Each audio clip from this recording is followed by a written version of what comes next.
Shotgun mic ini sempat jadi best choice untuk para YouTuber di semua dunia.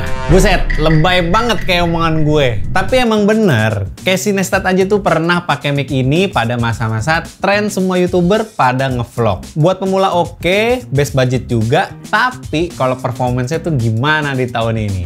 Mari ya, kita langsung masuk aja ke dalam videonya.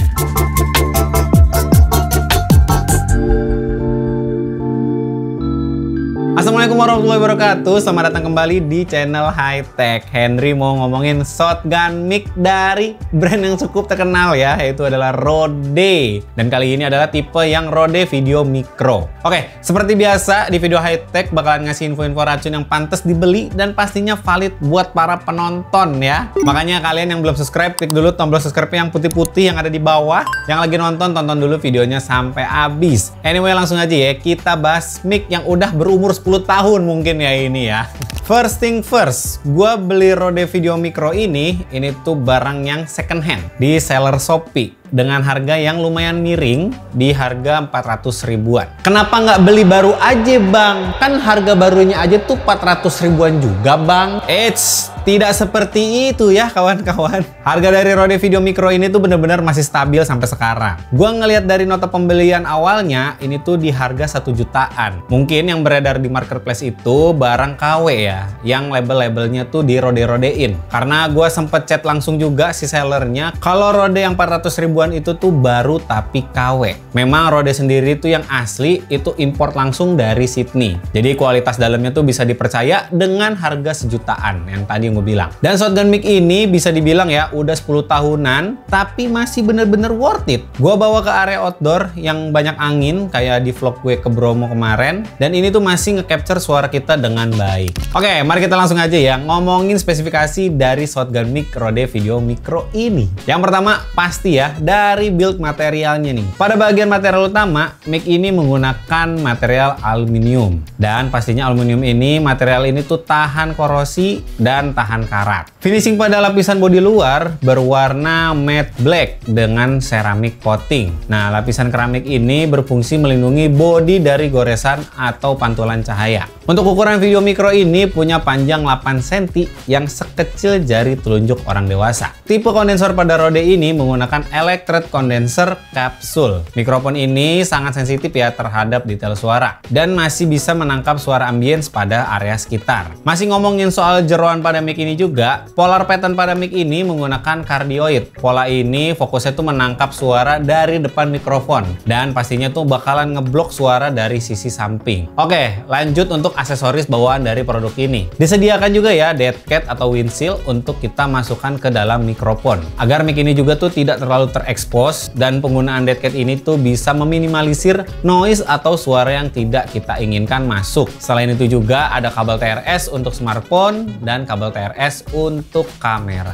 Lanjut ke pembahasan yang agak teknis mungkin ya. Range frekuensi pada Rode Video Micro ini di 100 Hz sampai 20.000 Hz. Mikrofon ini nggak bakalan nangkep suara sub bass yang di bawah frekuensi 100 Hz seperti kayak deru-deru angin atau getaran-getaran meja, sehingga hasil suaranya itu juga jadi bersih. Untuk frekuensi tinggi hingga 20.000 Hz. Nah, frekuensi tinggi ini tuh bakalan jadi suara vokal akan terdengar jernih dan natural. Untuk terakhir pastinya ya, mic ini sudah memiliki Rycote Layer Shock Mount untuk fleksibilitas penggunaan dan meminimalisir guncangan. Oke, kita sampai di bagian pengalaman. Untuk gue pribadi, gue udah pernah punya shotgun mic dari dua merek juga ya, merek Takstar dan merek Rode yang tipe Pro. Memang kedua shotgun mic ini tuh kebutuhannya tuh untuk vlogging atau traveling, tapi kekurangannya tuh memiliki barang yang tadi gue sebutin itu di masalah baterai. Kalau baterainya lagi habis dan di sekitar kalian nggak ada toko yang jualan baterai, udah dah,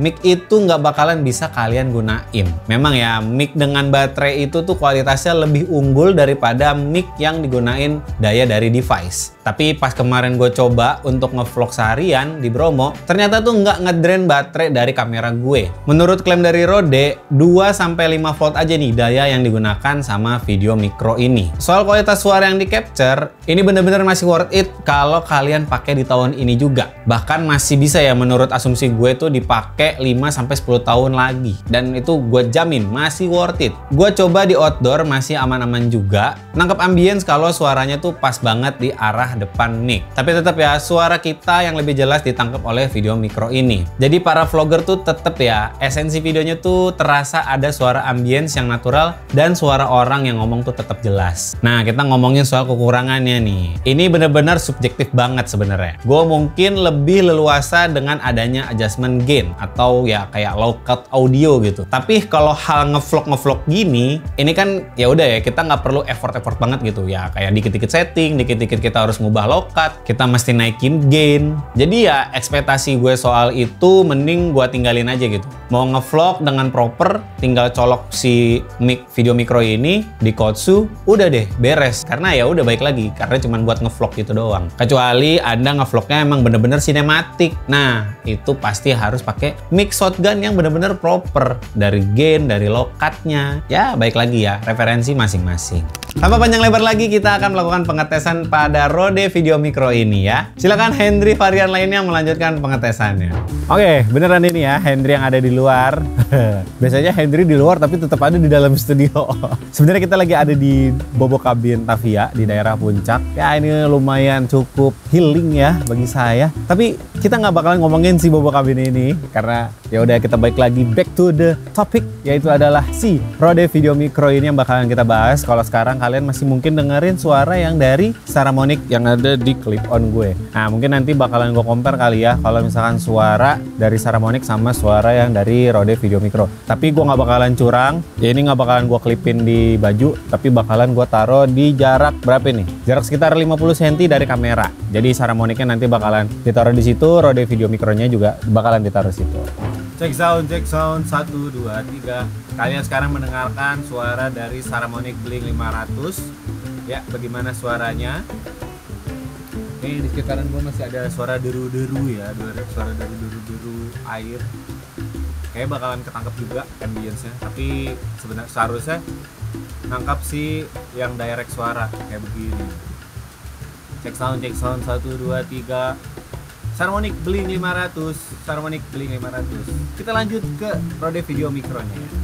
Oke, sekarang udah ganti ke Rode Video Micro ya. Cek sound, 1, 2, 3, 1, 2, 3. Ini adalah sound dari Rode Video Micro. Ya, udah 10 tahun sih. Ini tetap relevan banget kualitas audionya. Dan menurut gue ya bisa ya lah ya untuk vlogging gini doang. Bisa cuman colok ke kamera terus langsung colok ke mic, jadi as simple as that, nggak perlu mikirin baterainya habis segala macem. Dan kalian ini sedang mendengarkan suara dari Video Micro. Gue nggak bisa dengerin hasil audionya, komparasinya mana nih yang suaranya mungkin nangkep suara gua atau nangkep suara ambience lebih bagus. Jadi ya gitu aja pengetesannya dari Rode Video Micro. Buat kalian yang masih mikir-mikir mungkin ya mau beli shotgun mic yang kayak gimana nih, saran gue pakai aja Rode Video Micro ini. Bahkan cari aja ya yang second hand karena masih bagus juga gitu. Ya memang mic ini tuh udah 10 tahun gitu umurnya, tapi kualitas audionya tuh masih relevan banget sampai sekarang. Buat pemula juga tinggal plug and play tanpa ribet-ribet setting gain. Oke, jadi gitu aja pembahasan kali ini. Gue terima kasih sama brand Rode yang udah buat Rode Video Micro ini. Ya ini jadi barang yang treasure accessories menurut gue ya. Apalagi buat kalian ya yang suka hunting atau para traveler vlogger, ini butuh banget. Buat kalian yang udah nonton video ini dari awal sampai habis, saya ucapkan terima kasih. Jangan lupa klik tombol subscribe-nya, like video ini, dan share video racun ini ke teman-teman kalian. Sampai jumpa di video high tech berikutnya. Saya Hendry, pamit undur diri dulu. Bye-bye.